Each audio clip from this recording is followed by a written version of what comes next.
Bonjour à tous, bienvenue dans ce nouvel épisode du Canap by Excelsior. Aujourd'hui, j'ai le plaisir d'accueillir Olivier Bonnet, CTO de Blablacar. Salut Olivier, comment tu vas? Bonjour, ravi d'être là, merci. Ravi en tout cas de t'accueillir, ça nous fait très plaisir en tout cas voilà, que tu aies accepté de témoigner sur ce plateau. On va parler de sujets hyper intéressants, de posture managériale, d'organisation, de transfo, d'équipe, de transfo, voilà, d'équipe en règle générale. On a l'habitude de démarrer par ce qu'on appelle le CV de l'invité, qui tu es, d'où tu viens, ce que tu fais. Donc voilà, si tu veux te présenter Olivier, c'est parti pour le CV de l'invité.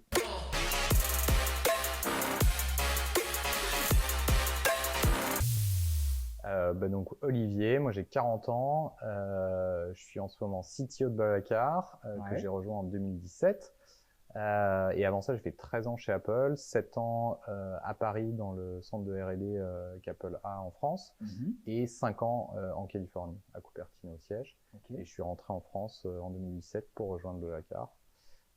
Voilà, je suis marié, j'ai 3 enfants de 10, 8 et 6 ans, et je travaille avec eux en ce moment de la maison.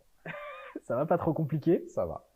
Ok, ouais, avec les écoles fermées, j'imagine que c'est sympathique les meetings.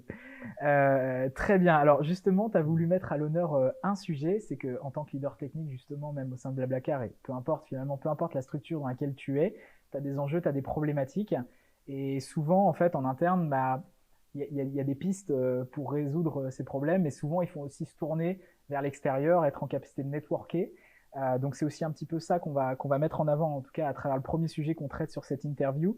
Moi, ce que j'aimerais comprendre, c'est déjà comment tu as ressenti ce besoin de networker, pourquoi finalement tu as envie de t'ouvrir aux autres, et quelles sont tes problématiques finalement en tant que manager tech, en tant que CTO aujourd'hui chez Blablacar. Ouais, en fait, sur la partie networking, je crois, j'ai vu la différence quand je suis revenu en France, justement. Chez Apple, ça faisait pas partie de la culture interne d'aller raconter sur quoi on bossait, quelles étaient les problématiques qu'on rencontrait en externe. On avait plein de ressources en interne, mais effectivement, avec clairement l'envie de pouvoir faire la surprise aux utilisateurs au moment où le produit sort. Et c'était pas du tout la même chose en arrivant chez Blablacar. Et notamment parce que, enfin, Francis, mon prédécesseur, on avait beaucoup parlé pendant toute ma phase d'interview et d'onboarding bah oui, en fait, il y a un certain nombre de challenges, il y a un certain nombre de transitions qui sont liées à l'âge de la boîte, à la croissance, à la taille de la boîte. Ouais. Et qu'en fait, on retrouve dans plein de boîtes différentes. C'est pas toujours les mêmes boîtes sur les mêmes problématiques. Il peut y avoir des sujets sur lesquels c'est telle boîte, d'autres sur lesquels c'est telle boîte. Il peut y avoir des sujets sur lesquels les gens viennent me voir en disant tiens, j'ai entendu que Blablacar avait fait telle migration, est-ce qu'on peut en parler? Okay. Mais en tout cas, oui, être à l'écoute et se rendre compte que bah, finalement, il y a plein de boîtes de l'écosystème français, mais même plus large, hein, européen et mondial, qui ont, parce qu'elles ont un historique similaire ou parce qu'elles ont choisi des technos similaires, ont à un moment rencontré probablement des problématiques très similaires et qu'il y a plein de choses à apprendre en fait dans ces cas-là. On peut y aller tout seul et se prendre les mêmes murs que ceux qui ont déjà fait le travail. Ou on peut gagner du temps. Voilà, exactement. Ou okay. on peut aller... Pas réinventer la roue, j'imagine. On peut aller les interroger, leur faire parler de eux, ce qui a bien marché, ce qui a moins bien marché, ce qu'ils feraient différemment. Et en fait, on gagne du temps et ça permet je crois ça permet d'être plus intelligent à plusieurs. Il y avait une phrase quand on préparait l'émission que j'ai retenue, tu me dis on surestime souvent le fait d'être unique. Donc en fait, souvent, quand on est peut-être un leader technique ou même produit, peu importe, qu'on développe ces sujets, on a l'impression qu'on est seul face à ses propres problématiques. Et finalement, toi, ce que tu dis, tu casses un peu cette idée reçue en disant non, t'es pas tout seul à avoir cette problématique en général. Et donc l'idée, c'est d'aller rapidement en discuter, de confronter son idée peut-être aux autres, enfin pas son idée, mais ses problématiques aux autres, du coup. Oui, je crois que c'est vrai à plein d'échelles différentes. Hein. Je crois on aime bien se penser en tant qu'individu, le flocon de neige unique. On aime bien se penser en tant qu'équipe. Non, nous, on est l'équipe dans la boîte qui faisons des choses complètement différentes. Et c'est vrai, donc c'est vrai à tous les niveaux. Et je crois que c'est intéressant, effectivement. En fait, moi, ce que j'ai vu, c'est plutôt que si on prend le temps d'articuler quel est le problème qu'on a, bah, souvent on trouvera des gens qui nous diront, et ça peut être ah oui, j'ai déjà eu ce problème et voilà comment je vais régler. Ça peut être ah oui, moi en ce moment j'ai aussi ce problème. Ouais, Est-ce que viens, on va en parler? clairement. Et ça peut être des gens qui 6 mois plus tard viennent vous voir en disant ah en fait ouais ça y est, je t'ai entendu parler de ça ou on avait discuté de ça et ça y est là aujourd'hui j'ai ce problème-là. Et dans les 3 cas en fait je trouve que c'est intéressant effectivement d'avoir créé ce lien et d'avoir articulé quel était le problème, comment on y avait réfléchi, etc. Et je crois, moi, ça m'aide en tout cas beaucoup dans ma réflexion d'articuler ah tiens, aujourd'hui, c'est ça le mur que je me prends, c'est ça que j'ai essayé, voilà les alternatives, etc. Et voilà voilà comment j'en suis sorti. Est-ce que c'est un phénomène qui est nouveau ou pas? De pouvoir partager, d'ouvrir un peu finalement l'organisation de sa boîte, les problématiques auxquelles on fait face, finalement de sortir un peu de ce secret, de cette boîte noire. J'ai pas l'impression, moi personnellement, que ça a lieu depuis si longtemps que ça. Non, je pense que c'est pas mal lié. Enfin, ça a quelques années, mais c'est Ouais, sûr que si on regarde il y a 20 ans, oui, voilà. je crois pas qu'il y avait ce On genre partageait d'échange. autant les choses, ouais. C'est lié à, je crois que c'est lié à plein de choses. C'est lié à l'émergence d'une scène startup Ouais, en France. C'est lié à l'émergence au fait que, oui, je crois il y a toute une génération de boîtes qui sont intéressées par en fait juste partager là où oui je crois pas que Dassault ou Orange ou en tout cas ils le font pas de la même manière et ou peut-être qu'ils ont des problématiques qui sont moins directement rendues publiques ouais. et discutées. Quand tu t'appelles Blablacar, justement, Ouais. qui t'inspire? J'imagine qu'il y a plein de Ouais, sujets ouais. différents, tu vois. Mais j'imagine qu'à contrario, il y a plein de boîtes qui ont envie de s'inspirer de vous. Et quand tu es dans la posture un petit peu enfin, inverse, Mmh. qui t'inspire aujourd'hui? Alors nous, il y a plein de boîtes qui nous inspirent et pas toutes pour la même chose, Bien mais sûr. donc il y a une boîte que nous on aime beaucoup et qu'on regarde avec attention, c'est Airbnb. Ouais. Parce que Airbnb, ils ont plein de choses en commun avec nous. Ils ont une marque très forte qui est bien connue. Ils ont une supply, une offre unique de Mhm. la maison, la cabane dans les bois, etc. Qui est un peu nous notre carpooling, le covoiturage. Ouais. Et qu'ils combinent avec une offre plus pro de gens qui ont plusieurs logements, qui le mettent sur la plateforme, etc. Et donc, ouais, nous, on voit pas mal de points communs. Ils ont un design system qu'on aime bien, ils ont, etc., etc. Donc, ils ont construit des choses qu'on trouve hyper intéressantes. Et on trouve ça intéressant aussi de voir comment les gens perçoivent Airbnb. Donc ça, c'est un des exemples, plus côté produit, côté marque, Mhm. etc. Ça veut dire que tu as déjà été en contact, j'imagine, avec leur CTO, peut-être Non, pas que. j'ai pas Pas été en encore? contact. Ok. Mais c'est vrai, en fait, je devrais essayer. Mais c'est là où effectivement, en fait, donc là, nous, Blablacar, je crois, on a un inconvénient, c'est qu'en fait, aux États-Unis, les gens ne connaissent pas. Parce aux Ah ouais. États-Unis, on fait pas de C'est une covoiturage. marque hyper forte sur le territoire français, pour le coup. C'est une marque C'est en très train de forte. progresser même en Europe, j'imagine. On opère dans 22 pays Ouais. et c'est une marque très forte dans les pays où on opère. On est très connu en Russie, on est très connu au Brésil, on est très connu en Ukraine, on est très connu en Europe de l'Ouest, etc. Mais pas du tout aux États-Unis. Ok. Et aux États-Unis, c'est un choix qu'on a fait.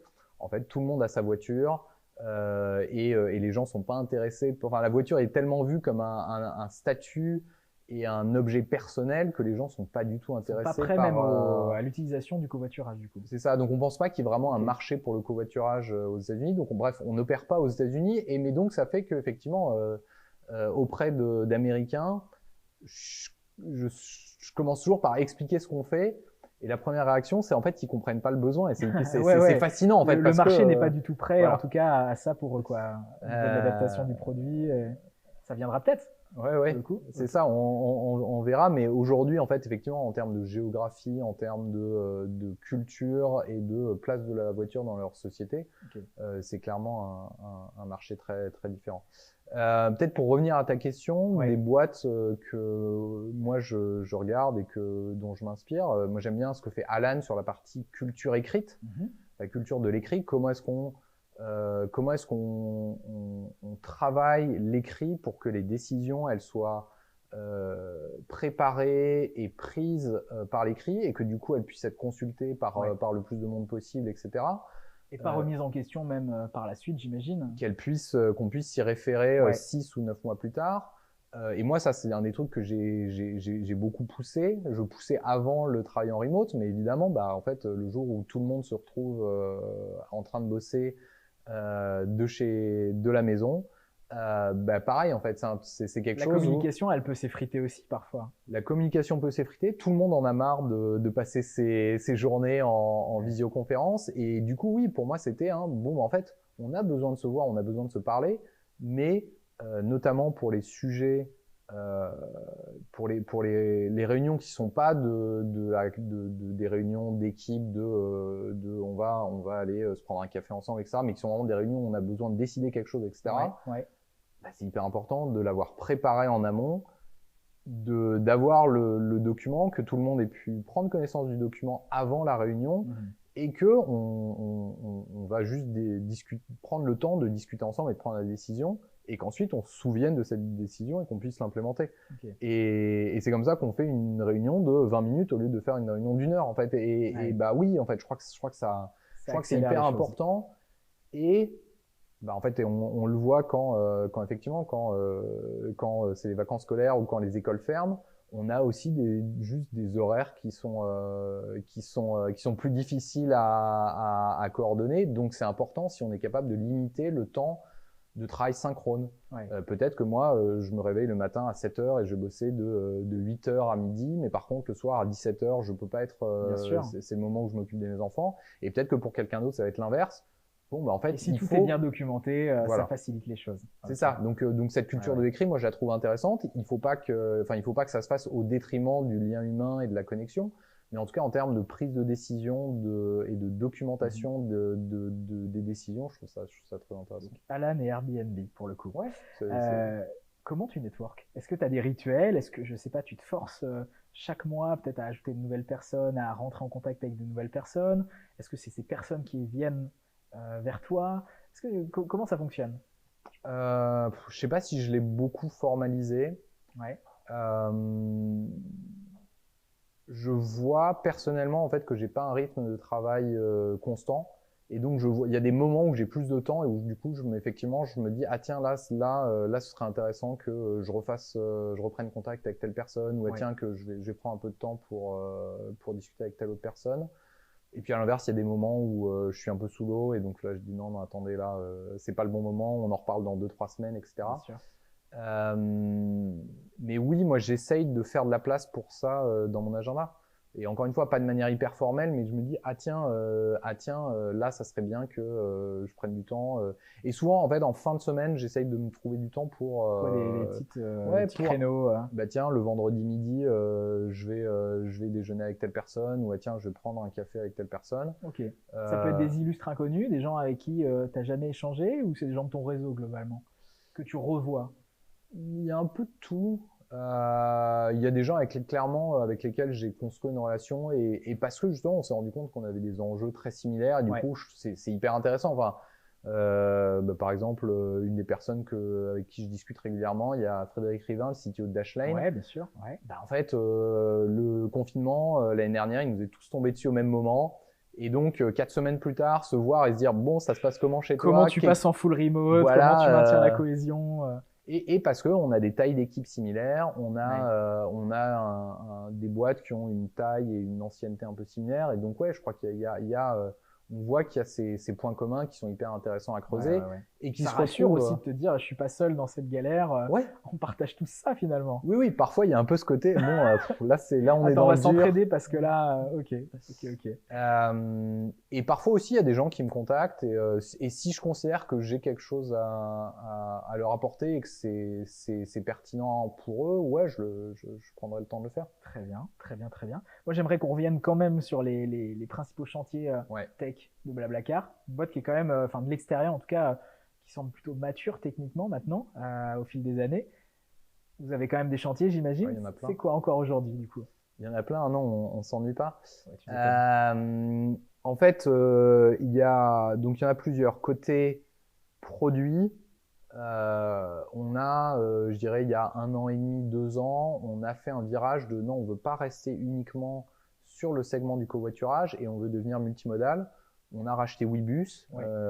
et donc maintenant on a les bus Blablacar sur la route. Pour rappeler ce que c'est que le multimodal, c'est que tu fais un itinéraire et globalement, il te sélectionne plusieurs modes de transport. C'est ça, globalement Ouais, donc multimodal, c'est dans Blablacar, je vais chercher, je veux faire Paris-Poitiers, je vais avoir une offre variée et il va y avoir là-dedans des voitures, Du des bus, bus, peut-être un jour du train, ouais, mais c'est, ah bah tiens, en fait, moi, passager, je veux aller d'un point A à un point B. ouais, ouais.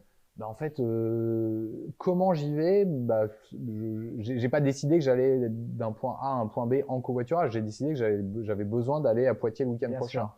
Bon, bah, comment j'y vais? Donc, je vais avoir envie de trouver la plateforme qui me propose les différentes options. Et peut-être il y a des options qui sont plus chères mais plus Ouais. rapides. Il y en a peut-être qui partent exactement au moment qui m'arrange et d'autres où c'est vraiment pas cher, mais il faut que je parte le vendredi matin à 11h. Et si je suis étudiant ou retraité, c'est pas la même chose que si je travaille. Beaucoup plus personnalisé, quoi, finalement, j'ai l'impression. Ben, en fait, c'est être capable d'offrir juste la diversité Ouais. de l'offre existante. Ouais. Et que la personne puisse dire, ah bah tiens, en fait, moi, je suis très price sensitive. Moi, j'ai vraiment besoin, si tu peux me proposer d'aller à Paris pour l'offre la 5 moins euros, chère, voilà. je la prendrai et je peux partir jeudi en plein milieu de la journée, c'est pas un problème.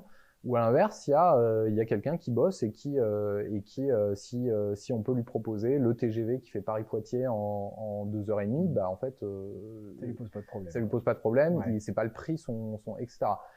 Et il y a une étape supplémentaire qui nous intéresse et vers laquelle on va aller, mais il faut qu'on y aille étape par étape, qui est intermodal, pardon, qui est de dire, bah en fait bah peut-être que en fait tu vas pas tout à fait à Poitiers, tu vas à Marseille qui est à 30 minutes de Poitiers.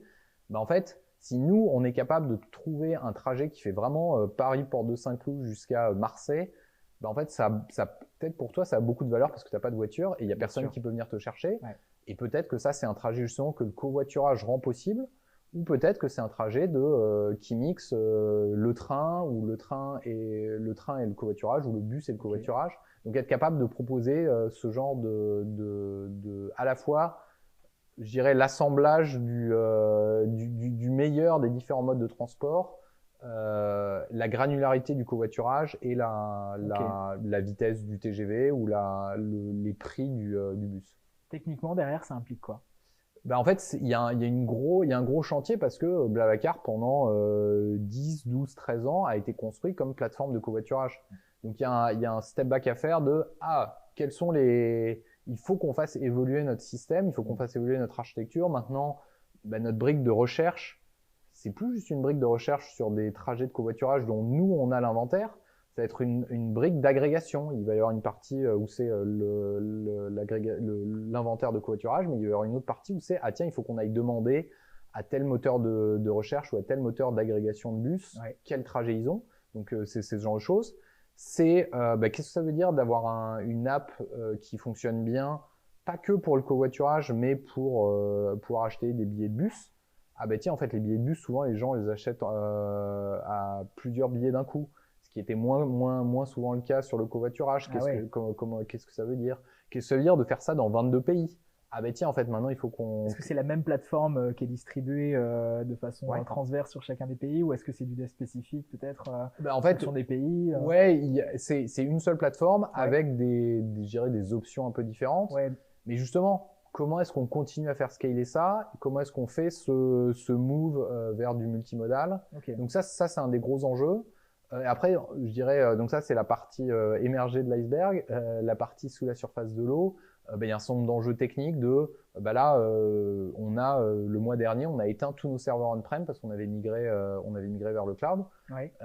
Et ça, en fait, ça je trouve ça intéressant parce qu'en fait, une boîte qui se créerait aujourd'hui, une startup qui montrait aujourd'hui, elle se poserait pas la question, elle irait directement chez AWS, chez GCP. Bon, en fait, nous, ça fait partie. Il y avait cette historique-là. Ouais, il y avait cette historique-là. Quand je suis arrivé, on avait 250 serveurs et on les gérait nous-mêmes.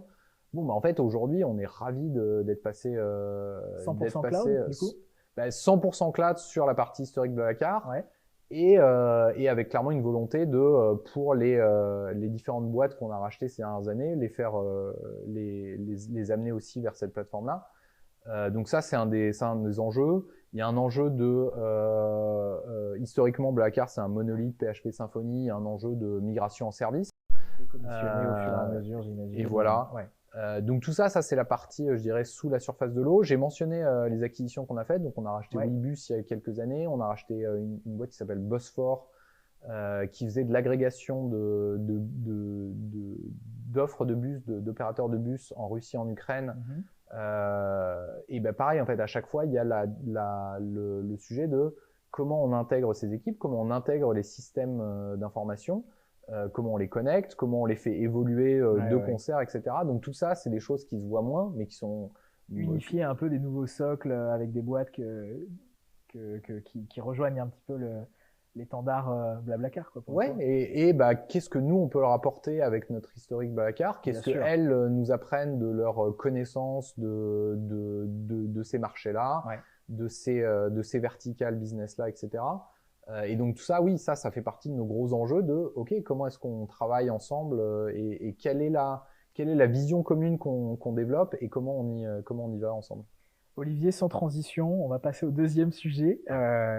Qui est différent mais très intéressant. Quand on préparait cette interview, justement, on parlait un petit peu de posture managériale.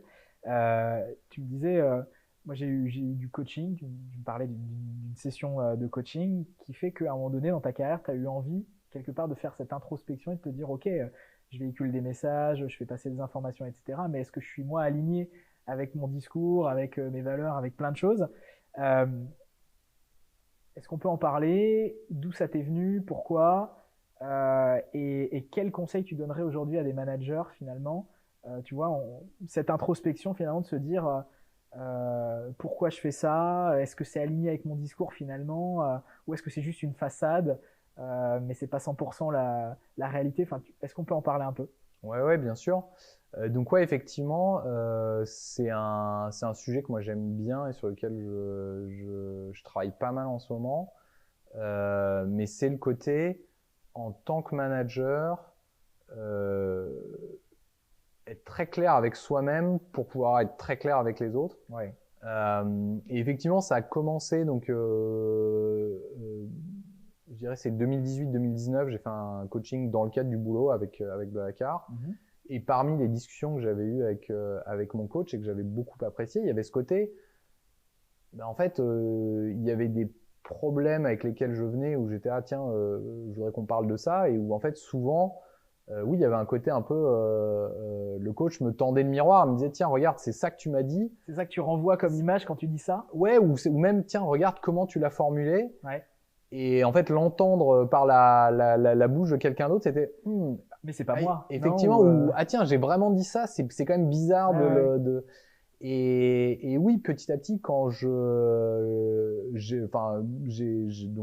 travaillé avec le coach et j'ai eu envie effectivement de creuser. Il y a plein de fois où c'est tiens, je me rends compte que dans telle réunion j'ai eu telle réaction, ou que quand telle personne me dit telle chose, j'ai cette réaction où ça me met en colère. Tiens, pourquoi est-ce que ça me met en colère? Ou tiens, là il y avait on n'était pas d'accord avec telle personne, mais j'étais pas à l'aise. Pourquoi est-ce que j'étais pas à l'aise? Être capable d'articuler, et encore une fois, pour soi, dans un premier lieu, de faire un peu ce travail d'introspection de mieux connaître ses réactions et les anticiper. Voilà, et je crois que c'est hyper important en tant que leader, en tant que manager.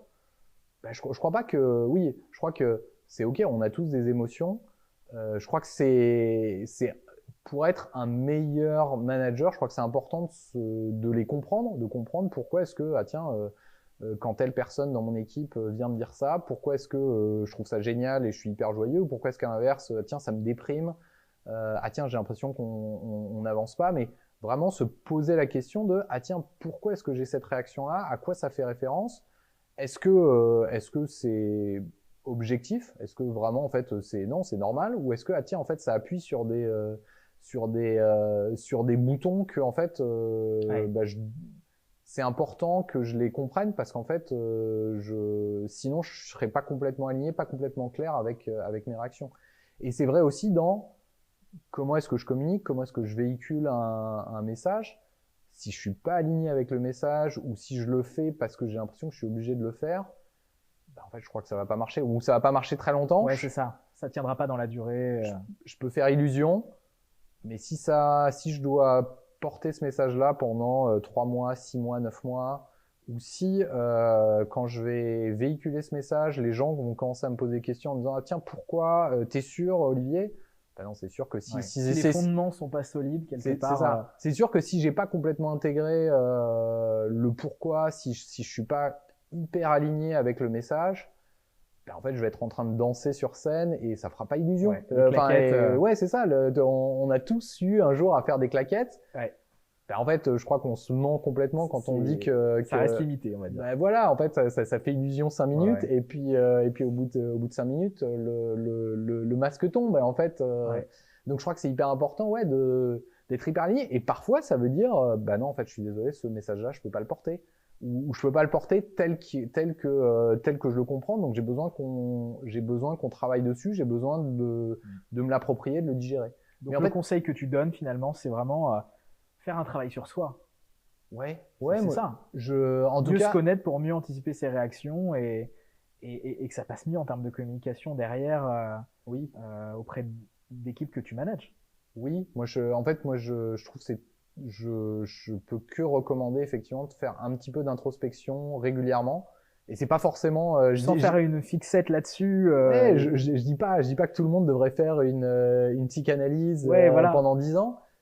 Mais en tout cas, en tant que manager, se donner le temps et se poser ces questions-là et peut-être le travailler avec quelqu'un. Enfin, le coach, c'est ça finalement. C'est être aidé là encore. C'est ça. Ouais, je crois qu'il y a, mais se dire ah tiens, pourquoi est-ce que j'ai cette réaction? Pourquoi est-ce que je réagis comme ça? Je sais pas. On a tous des exemples de managers très impulsifs et qui se mettaient à hurler quand. Ben, je crois que c'est pas des très bons managers en fait. Je crois que le côté il y a de l'ego, coup de il y a sang, des trucs, coup de gueule, bah en fait je crois que c'est en tout cas moi je me reconnais pas du tout là-dedans et donc oui j'ai eu envie de travailler là-dessus. Très bien, très bien, très bien. On va faire une transition vers la question parce que je vois que le temps passe.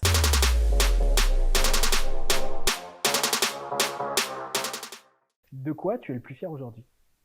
De quoi je suis le plus fier aujourd'hui? Ouais. Personnellement, professionnellement? Quelque chose qui te rend fier. Il y en a plein. Mais mes enfants, ils me rendent hyper fier. Ah. Je trouve ça hyper chouette de les voir grandir. Ouais, ok. Je trouve ça hyper chouette de voir la curiosité qu'ils ont. Et ce côté pourquoi, ah tiens, j'ai envie de comprendre.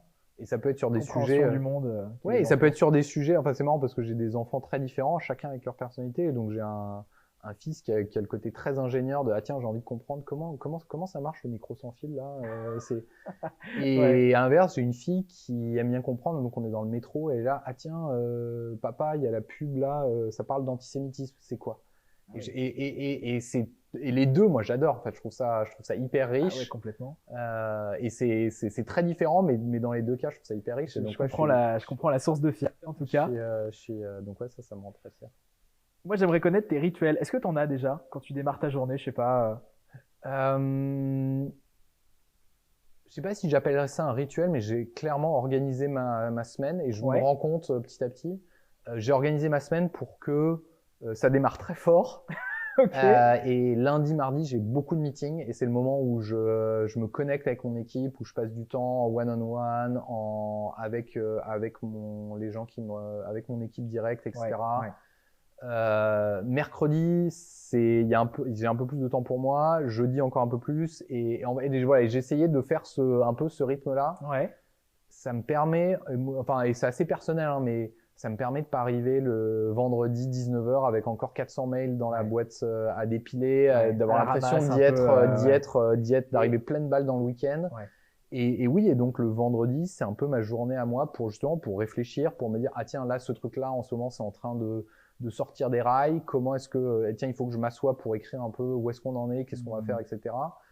Mais voilà, il y a clairement ce côté organisation de la semaine et je l'ai pas complètement fait. Enfin, initialement quand je l'ai fait, je l'avais pas articulé comme ça. Ouais. Et là aujourd'hui, je vois que ça marche bien. Donc si on veut te contacter, c'est entre le jeudi et le vendredi, quoi. Ben, en tout cas, ouais, notamment pour prendre du temps, ouais, c'est plus simple. Et j'ai un deuxième petit rituel, c'est le matin, je dépose mes enfants à l'école et après je marche pas mal, et tu t'aères un peu quoi. Je m'aère et notamment en ce moment où sinon c'est les trajets entre le bureau, la cuisine, la chambre, etc. Donc là, Et souvent, je prends 30-45 minutes pour marcher. Ça m'arrive de prendre des calls, ça m'arrive d'écouter des podcasts, mais en gros, c'est un moment où je suis dehors. Très bien, très bien, très bien. À contrario, est-ce que tu as des regrets? Est-ce que j'ai des regrets? Non, je suis pas trop, enfin, je suis pas trop une personne à avoir des Regarde pas trop dans le regrets. rétroviseur. Voilà. Non, je crois que en fait, si on commence à chercher les choses qu'on aurait pu faire différemment ou etc., bah, on peut en trouver plein. Oui, il y a Ouais. plein de choses que si je devais refaire aujourd'hui, je les ferais un petit peu différemment. Ouais. Bah, après, en fait, je considère juste que ça fait partie de l'apprentissage et ça fait partie des choses où la situation, c'est pas vrai qu'on peut a posteriori regarder et être parfaitement honnête et se dire ah tiens en fait c'est évident il fallait que je fasse A B et C. Ouais. Bah non, à l'époque en fait j'avais le nez dans le C'était guidon, comme ça, ouais. voilà le contexte a fait que j'ai ça. Bon bah ok. Question un peu triviale, mais le truc le plus con que tu as entendu dans la tech? Je sais pas si je peux en faire une citation, mais il y a le côté ah tiens il faut cette techno. Il y a que cette techno qui fonctionne. Okay. Il y a pas mal de gens parce qu'on s'en fout de l'utilisateur, il faut qu'on. Ouais, c'est ça. C'est quel que soit le problème, c'est tiens en fait il faut. Ça résout tout quoi. C'est cette techno là. Et je crois qu'il y a pas mal de gens parce qu'ils sont hyper à l'aise avec une techno, parce qu'ils se sentent très efficaces avec cette techno. Ouais. Ben en fait oublie un peu l'étape précédente qui est comprendre le besoin, comprendre et ce que moi j'appelle un peu le côté, je crois en anglais c'est plus problem solving. Moi j'appelle ça un peu l'esprit d'ingénieur. C'est on est ingénieur parce que on résout un problème, pas parce qu'on applique pas parce qu'on a un marteau et qu'on tape avec le marteau. Donc c'est important de comprendre le problème, de l'analyser. Peut-être tout ça va assez vite, mais de s'être dit ah tiens quelles sont les différentes options. Voilà les trois options. Voilà, il faut s'être posé la question. Ouais. Et je vois souvent des gens faire le raccourci de faire bon allez c'est parti là, on y va et sans avoir pris le temps de faire cette analyse. Sans transition, c'est quoi ton plat préféré? Mon plat préféré, les crozets. Les crozets. Ouais. Ah oui, effectivement, ça sort de l'ordinaire. C'était la dernière question que j'avais à te poser. Le mot de la fin pour conclure cette interview. Le mot de la fin.